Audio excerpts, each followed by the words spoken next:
મારું નામ નરગીસ સંધી છે। હું રહું છું રેલનગર શ્યામજી કૃષ્ણ વર્મા ટાઉનશીપમાં।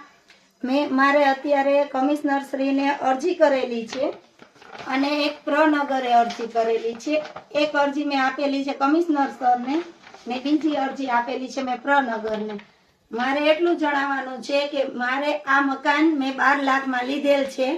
ઈ બાબતે મારા બનેવીએ સલીમભાઈ કાસમભાઈ માણેકે મારી હારે છેતરપિંડી કરેલ છે ને અત્યારે આ મકાન છે જાવેદભાઈ હાલાના નામનું નીકળું। એણે મને 25/5/2022માં એને મારી પાસે પૈસા લીધેલા છે ને અત્યારે મને ખાલી કરાવવા ધાક ધમકી આપે છે। તો મારે કમિશનર સરને એટલું કહેવા વિનંતી કે મને આ પરત રકમ અપાવો, નહીં તો આ મકાનને છે ને મને દસ્તાવેજ અપાવો। મારે આ મકાનમાં હું જે મેં મારા દાગીના બધું વેચીને આ મકાન મેં લીધેલું છે। મારી પાસે અમે અત્યારે હાવ લાચાર છીએ। આનો ફેસલો કાલ સુધીમાં નહીં આવે તો હું ને મારી 3 દીકરીઓ સાથે આત્મહત્યા કરશું।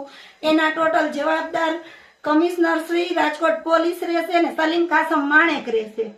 અત્યારે મને ધાક ધમકી મેન્ટલી ટોર્ચર કરવામાં આવે છે।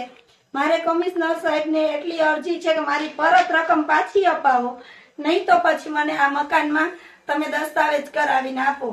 મારી જાનનું જોખમ છે। વારવાર મને ધમકીઓ આપે છે, ઘરે ખાલી કરવા માટેથી ધમકીઓ આપે છે। જાવેદભાઈ હાલા, સલીમભાઈ કાસમભાઈ માણેક બધી રીતે મને ટોર્ચર કરવામાં આવે છે। મારી છોકરીઓને સ્કૂલ નથી મોકલી શકતી, મને હેરાન કરવામાં આવે છે। તમારે મને કમિશનર સાહેબ મને છે ને પાછા પૈસા રિટર્ન આપે તો પણ હું ખાલી કરવા તૈયાર છું, નકર મકાન મારા નામે કરી આપે।